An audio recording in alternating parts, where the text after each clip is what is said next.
నమస్తే, welcome to SS9 news. ముందుగా headlines. ఈ నెల 14న వారణాసిలో ప్రధాని మోదీ నామినేషన్. బొత్స సత్యనారాయణ వ్యాఖ్యలపై మండిపడ్డ పురంధేశ్వరి. సాయి పల్లవి బర్త్డే స్పెషల్ వీడియోను రిలీజ్ చేసిన Thandel team. Lucknow super Giants ను 10 వికెట్ల తేడాతో కొట్టిన సన్ రైజర్స్. ప్రధాని మోదీ యూపీలోని వారణాసి లోక్సభ ఎంపీ స్థానానికి ఈ నెల 14న నామినేషన్ దాఖలు చేయనున్నారు. నామినేషన్ వేయడానికి ఒక రోజు ముందు అంటే 13వ తేదీన భారీ రోడ్ షో నిర్వహించనున్నారు. జిల్లా అధికారుల సమాచారం ప్రకారం ఈ రోడ్ షో ప్రారంభించడానికి ముందు ప్రధాని బనారస్ హిందూ విశ్వవిద్యాలయం ప్రధాన గేటు వద్ద ఉన్న మదన్ మోహన్ మాలవీయ విగ్రహానికి నివాళులు అర్పిస్తారు. ఆ తర్వాత రోడ్ షోలో పాల్గొంటారు. దేశంలో అతిపెద్ద అవినీతి పార్టీ బీజేపీ అని ప్రధాని పదవికి మోదీ విలువ లేకుండా చేశారన్న మంత్రి బొత్స సత్యనారాయణపై బీజేపీ ఏపీ అధ్యక్షురాలు పురంధేశ్వరి మండిపడ్డారు. మోదీని విమర్శించే అర్హత బొత్సకు లేదని ఆమె అన్నారు. బొత్స వ్యాఖ్యలను తాను ఖండిస్తున్నట్లు చెప్పారు. పచ్చ కామెల వారికి లోకమంతా పచ్చగానే కనిపిస్తుందని అన్నారు. అవినీతి పరులకు లోకమంతా అవినీతిమయంగానే కనిపిస్తుందని, మీరు చేసిన ఫోక్స్ వ్యాగన్ స్కామ్ ను ప్రజలు ఇంకా మర్చిపోలేదని చెప్పారు. విశాఖకు కేంద్ర ప్రభుత్వం రైల్వే జోన్ ను ఇస్తే రాష్ట్ర ప్రభుత్వం అంది పుచ్చుకోలేకపోయిందని విమర్శించారు. పసలేని ఆరోపణలు చేయవద్దని బొత్సకు హితవు పలికారు. బొత్స సత్యనారాయణ గారు ఈ మధ్యన నరేంద్ర మోడీ గారు చేసినటువంటి వ్యాఖ్యల్ని నేను తీవ్రంగా ఖండిస్తున్నాను. పచ్చకావల్లో వచ్చిన వారికి లోకమంతా పచ్చగా కనపడుతుంది అన్నట్లుగా అవినీతి చేసే వారికి ఏది ఎవరు ఎలా చేసినా కూడా దానిలో అవినీతి వెతకటం మీదే వారి సమయాన్నంతా కూడా కేటాయించడం జరుగుతుంది. బొత్స సత్యనారాయణ గారు వారు మంత్రిగా ఉన్నప్పుడు వోక్స్ వ్యాగన్ కి సంబంధించినటువంటి అవినీతి చేసినటువంటి అవినీతిని ఎవరూ మర్చిపోలేదు అనేటువంటి విషయాన్ని వారికి గుర్తు చేస్తున్నాను.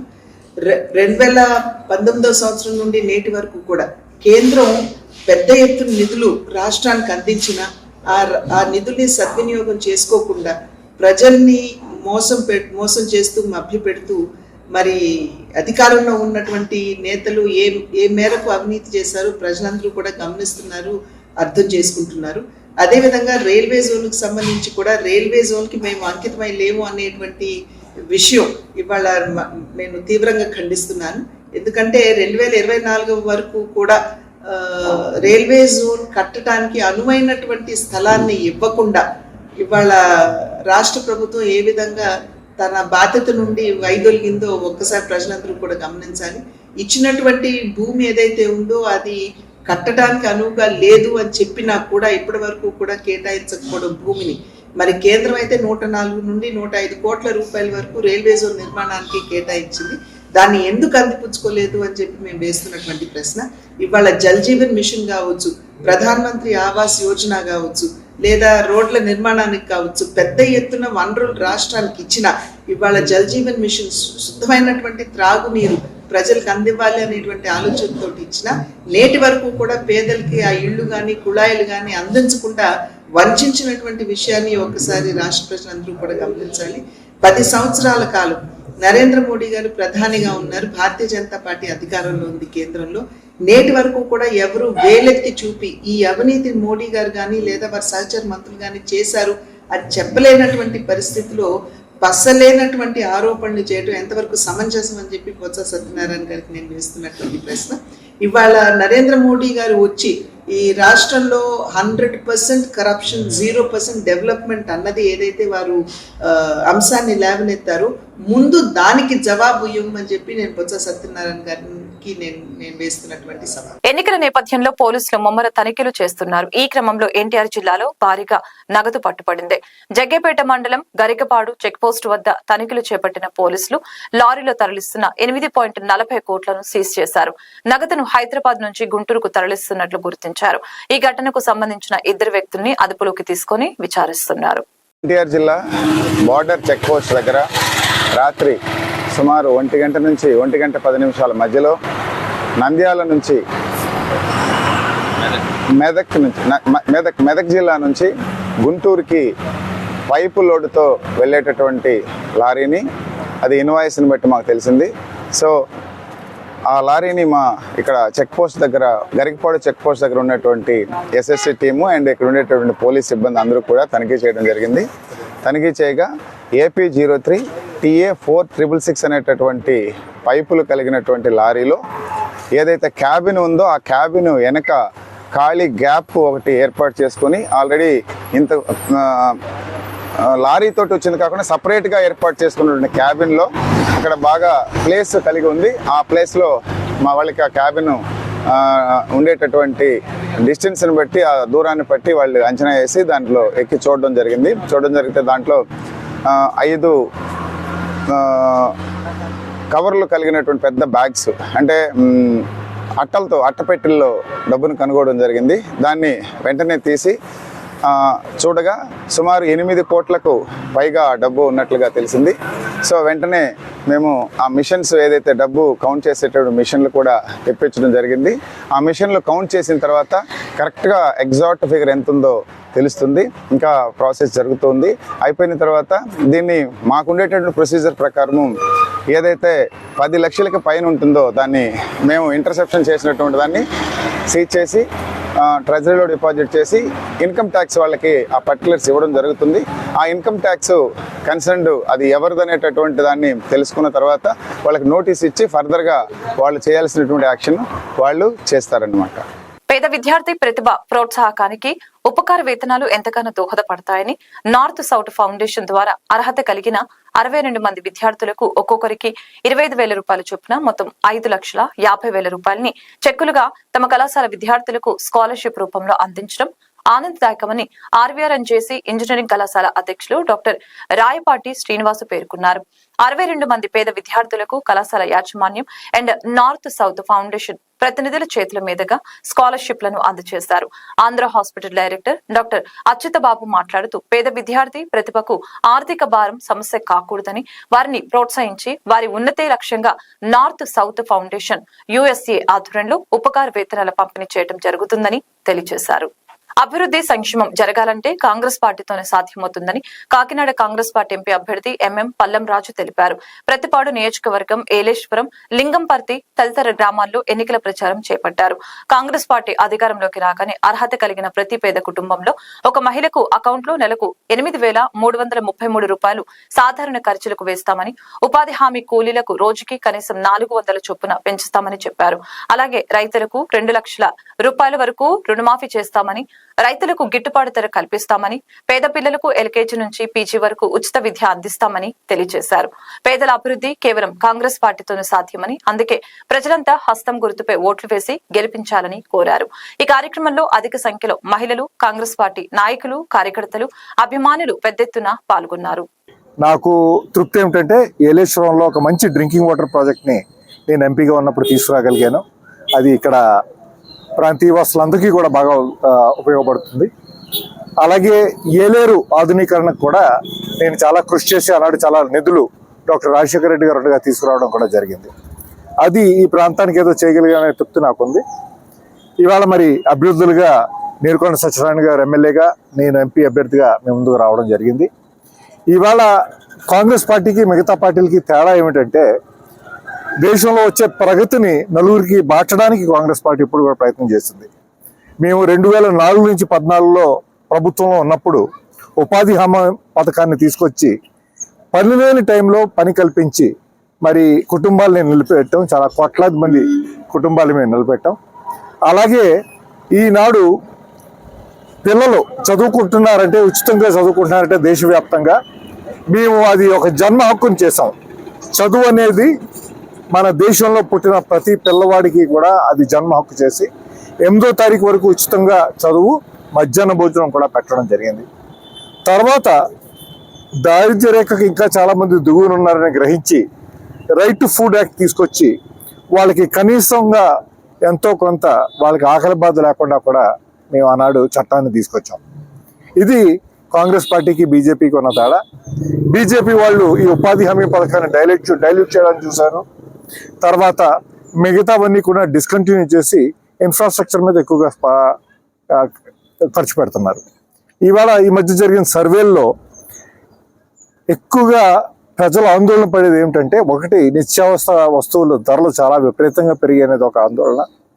రెండోది నిరుద్యోగ సమస్య అనేది స్వాతంత్రం వచ్చిన తర్వాత ఇంత హెచ్చుగా ఎప్పుడు లేదనేది కూడా ఆందోళన పడుతున్నారు. అయితే దీనికి ఏ విధంగా పరిపాలన చేయాలో అనేది బీజేపీ దగ్గర, మోడీ గారి దగ్గర, వాళ్ళ దగ్గర ఆన్సర్ లేదు.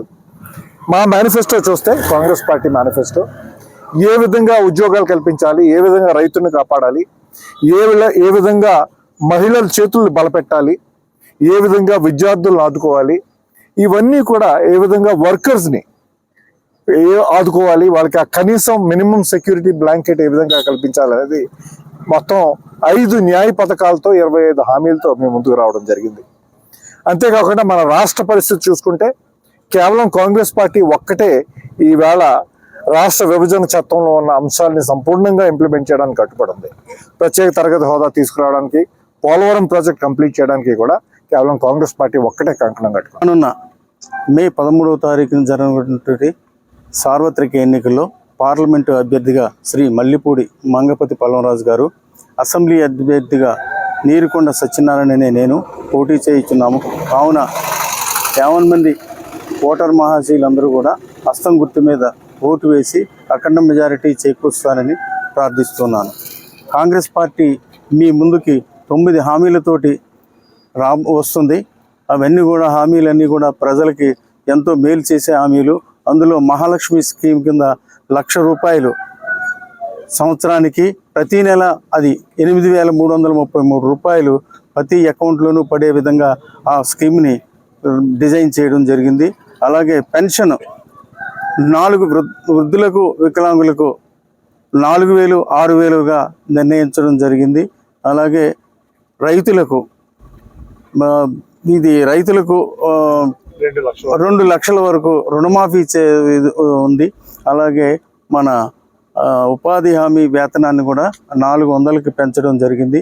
KG to PG విద్య అందరికీ కూడా నిర్బంధ విద్య, కార్పొరేట్ విద్య అందుబాటులోకి తీసుకొస్తూ ఉన్నారు. అలాగే ఇల్లు లేని పేద మహిళలకు ₹5 లక్షల ఇల్లు కట్టుకునేందుకు ఇస్తున్నారు. ఇలా 9 హామీలతోటి మన మహాలక్ష్మి స్కీమ్ ₹8,333 అది కూడా నెలకి వచ్చేలాగా డిజైన్ చేయడం జరిగింది. కాంగ్రెస్ పార్టీకి ఎందుకు ఓటేయాలంటే, కాంగ్రెస్ పార్టీ వల్లే మనకి స్పెషల్ కేటగిరీ స్టేటస్, ప్రత్యేక హోదా అనేది వస్తుంది. ఒక ప్రత్యేక హోదా వచ్చింది అంటే మనకు పరిశ్రమలు వస్తాయి, ఎయిర్పోర్ట్లు వస్తాయి, ఓడరేవులు వస్తాయి, రోడ్లు వస్తాయి, అంతా డెవలప్మెంట్ అవుతుంది. అప్పుడే మన యువకులకి ఉద్యోగ అవకాశాలు వస్తాయి. కాబట్టి ప్రత్యేక హోదా అనేది మన పాలించినటువంటి ఇద్దరు కూడా, తెలుగుదేశం, మన వైసీపీ కూడా మనకి ప్రత్యేక హోదా గురించి మర్చిపోయారు. నరేంద్ర మోడీని అడగాలంటే వీళ్ళకి భయం. వీళ్ళిద్దరూ కూడా బెయిల్ మీదే ఉండి ఆయనకి ఏ కోపం వస్తుందోనని చెప్పి మనకేం ఇది చేయటం లేదు. కాబట్టి వీళ్ళు బెయిల్ మీద ఉన్న వ్యక్తులు భయపడుతూ నరేంద్ర మోడీకి అడుగులకు మడుగులవుతున్నారు తప్ప మన ప్రత్యేక హోదాని మర్చిపోయారు. కాబట్టి ప్రత్యేక హోదా రావాలి అంటే కేవలం రాహుల్ గాంధీ గారి సారథ్యంలోని కాంగ్రెస్ పార్టీ వల్లనే వస్తుంది. కాబట్టి కాంగ్రెస్ పార్టీ ఒక్కటే ఈ ఆంధ్రప్రదేశ్కి భవిష్యత్తు అని చెప్పేసి ఈ సందర్భంగా తెలియజేస్తాను. Vijayawada Gollapudi market yard telecom కాలనీలో ₹1,00,00,000 నగదును స్వాధీనం చేసుకున్నారు. తెలుగుదేశం పార్టీకి చెందిన అల్లూరు సురేష్ ఇంట్లో డబ్బు ఉన్నట్లు గుర్తించారు. సమాచారం రావడంతో పోలీసులు తనిఖీల్లో డబ్బును పట్టుకున్నారు. Election flying squad Bhavanipuram station కు తరలించారు. విచారణ చేపట్టిన భవానీపురం పోలీసులు FIR నమోదు చేశారు. భవానీపురం సిఐ గారి దగ్గర నుంచి ఫోన్ వచ్చిందండి నాకు. ఇలా ఇక్కడ సురేష్ గారు, నేను FSD టీమ్ ఆఫీస్ ఉందండి, Mylavaram constituency, flying squad officers ఇద్దరు. నేను డే షిఫ్ట్, ఆయన నైట్ షిఫ్ట్. భవానీపురం సిఐ గారి దగ్గర నుంచి ఫోన్ వచ్చిందండి. ఆయనకి ఇన్ఫర్మేషన్ వచ్చింది ఇక్కడ క్యాష్ ఉందని. అమౌంట్ అది కౌంట్ చేసాము. ఇప్పుడు పోలీస్ స్టేషన్కి వెళ్ళి FIR ఫైల్ చేస్తాము. అరౌండ్ 1 crore అండి. ఇంకా చూడాలి, చూడాలంటే పూర్తిగా స్థాయిలో మొత్తం చెక్ చేసాం, కౌంట్ చేసామండి, కౌంట్ చేసాం. ఇంకా చూడాలని చెప్పి అంటారు కదా మేడం, పూర్తి స్థాయిలో చేయలేదా మేడం? చేసామండి, మొత్తం చెక్ చేసాం. మరి ప్రస్తుతానికి అయితే 1 crore దొరికిందండి. ఇప్పుడు చూడాలంటున్నారు కదా మేడం, అది దానికోసమని. అంటే కొద్దిసేపటి క్రితం అధికారులంతా లోపల ఉన్నారు, వీడియో రికార్డ్ చేసి ఆయనేమో బయట వెయిట్ చేస్తున్నాడు. ఏంటి కారణం, ఏం చెప్తున్నారు? ఎవరు వీడియో రికార్డ్ చేశారు? ఇందాక వీడియో రికార్డ్ చేశాను, బయటకు వచ్చి చాలాసేపు నిలబడ్డారు. మీరేమో అధికారులు లోపల నుండి డోర్ వేసుకున్నారు. మళ్ళీ మేము గట్టిగా అడిగితే అప్పుడు ఆయన లోపలికి వెళ్ళిన పరిస్థితి. ఎవరు మా వీడియోగ్రాఫరా? లేదు మరి జస్ట్ డబ్బులు కౌంట్ చేస్తున్నారని చెప్తే మనిషి బయటకు వచ్చాడు. వచ్చి బయటికి వెళ్ళారు. ఫోన్ వచ్చి కాదండి, మేము గట్టిగా అడిగితేనే మా దగ్గర విజయం ఉంది, మేము మాట్లాడుతుంది అంతా ఉంది. అడిగిన తర్వాత లోపలికి వెళ్ళారు. తిరుమలలో భక్తుల రద్దీ తగ్గింది. నేడు శ్రీవారి సర్వదర్శనానికి భక్తులు 4 కంపార్ట్మెంట్లలో వేచి ఉన్నారు. టోకెన్ లేని భక్తులకు శ్రీవారి సర్వదర్శనానికి 8 గంటల సమయం పడుతుంది. శ్రీవారిని 64,766 మంది భక్తులు దర్శించుకున్నారు. 24,158 మందిలో స్వామివారికి తలనీలాలు సమర్పించారు. నిన్న శ్రీవారి హుండీ ఆదాయం 3.9 కోట్ల రూపాయలు వచ్చినట్లు టీటీడీ వెల్లడించింది. తాజాగా బంగారం, వెండి ధరలు తగ్గాయి. దేశ రాజధాని ఢిల్లీలో 22 క్యారెట్ల 10 గ్రాముల బంగారం ధర 66,300 రూపాయలు ఉంది. 24 క్యారెట్ల 10 గ్రాముల బంగారం ధర 72,310 రూపాయలు ఉంది. హైదరాబాద్, విజయవాడలో 22 క్యారెట్ల 10 గ్రాముల బంగారం ధర 66,150 రూపాయలుగా ఉండగా 24 క్యారెట్ల ధర 72,160 రూపాయలుగా ఉంది. వెండి ధరలు పెరిగాయి. ఢిల్లీలో కిలో వెండి ధర 85,200 రూపాయలు ఉంది. హైదరాబాద్, విజయవాడలో కిలో వెండి ధర 88,700 వద్ద కొనసాగుతుంది. ఉదయం తక్కువ నష్టాలతో ట్రేడింగ్ ప్రారంభించిన స్టాక్ మార్కెట్లు కొన్ని గంటల్లోనే భారీ నష్టాల్లోకి జారుకుంది. మధ్యాహ్నం సమయం 12:35 మార్కెట్లు క్షీణతను కొనసాగిస్తూ ఉన్నాయి. బెంచ్మార్క్ సూచీ సెన్సెక్స్ 448 పాయింట్లను కోల్పోగా మరో కీలక సూచీ నిఫ్టీ 149 పాయింట్లను నష్టపోయింది. ఇదే క్రమంలో నిఫ్టీ బ్యాంకు సూచీ 171 పాయింట్లు, నిఫ్టీ మిడ్ క్యాప్ సూచీ 322 పాయింట్ల పతనాన్ని కొనసాగిస్తున్నాయి. సాయి పల్లవి పుట్టినరోజు సందర్భంగా తండేల్ సినిమా టీం ఆమెకి విషెస్ తెలిపారు. ఒక స్పెషల్ వీడియోను రిలీజ్ చేశారు. చందు మొండేటి దర్శకత్వంలో నాగ చైతన్య హీరోగా తండేల్ సినిమా రూపొందుతుంది. సముద్రం, జాలరుల జీవితాల నేపథ్యంలో ఈ కథ నడుస్తుంది. సాయి పల్లవి గతంలో చేసిన సినిమాల తాలూకా క్లిప్స్ ను జోడిస్తూ తండేల్ మేకింగ్ షాట్స్ తో రూపొందించిన ఈ వీడియో ఆమె అభిమానుల్ని ఆకట్టుకునేలా ఉంది.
హైదరాబాద్ నగరంలో నిన్న భారీ వర్షం, ఈదురు గాలులతో అతలాకుతలం కాగా ఇవాళ ఉప్పల్ స్టేడియంలో సిక్సర్ల వర్షంతో ప్రేక్షకులు తడిసి ముద్దయ్యారు. లక్నో సూపర్ జైంట్స్ తో మ్యాచ్ లో నమ్మశక్యం కాని రీతిలో సన్ రైజర్స్ సంచలన బ్యాటింగ్ ప్రదర్శన నమోదు చేసింది. 166 పరుగుల విజయ లక్ష్యాన్ని సన్ రైజర్స్ ఓపెనర్లు ట్రావిస్ హెడ్, అభిషేక్ శర్మ ప్రచండ వేగంతో ఛేదించారు. ఈ లక్ష్యాన్ని కేవలం 9.4 ఓవర్లలోనే 1 వికెట్ కూడా కోల్పోకుండా ఛేదించి ఔరా అనిపించారు. హైదరాబాద్ జట్టు ఇంకా 2 మ్యాచ్లు ఆడవలసి ఉండగా మరొక విజయం సాధిస్తే ప్లే ఆఫ్ బెర్త్ ఖరారవుతుంది. వార్తలు ముగించే ముందు హెడ్లైన్స్ మరొకసారి. ఈ నెల 14న వారణాసిలో ప్రధాని మోదీ నామినేషన్. బొత్స సత్యనారాయణ వ్యాఖ్యలపై మండిపడ్డ పురంధేశ్వరి. సాయి పల్లవి బర్త్డే స్పెషల్ వీడియోను రిలీజ్ చేసిన Thandel team. Lucknow super Giants ను 10 వికెట్ల తేడాతో కొట్టిన సన్ రైజర్స్. ఈ వార్తలు ఇంతటితో సమాప్తం. మరొక బులెటిన్ మళ్ళీ కలుద్దాం. నమస్కారం.